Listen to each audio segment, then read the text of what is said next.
Hello guys, আমরা আসছি বিশাল বড় বিলে। আমার দুটা শালা আছে, এক শালা আর আমার এই যে মেজর শালা ক্যাপ্টেন। আমরা এখন এত সুন্দর জায়গায় আসছি যা বুঝে বলার মতো না।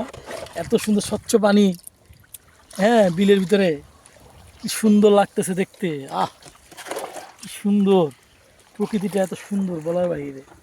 হ্যাঁ, পানির ভিতরে কই মাছ, তারপরে টাকি মাছ, বাইন মাছ, আরও অন্যান্য বহুত কিছু পাওয়া যায়। নৌকায় আছি, হ্যাঁ, এই শালায় পানি খাসতেছে, খুব ফাইন লাগতেছে। ওয়েদারটাও দারুণ বিকালবেলা। হ্যাঁ, ওফ, পানিটা যদি কেউ ধরে রাখতে পারতেন, মানে বলার বাহিরে। কি যে পানি, কি সুন্দর পানি, বাহ বাহ বাহ। ওকে, আমরা এনজয় করি, আপনারা পরে আমাদের সাথে দেখা করেন, বাই।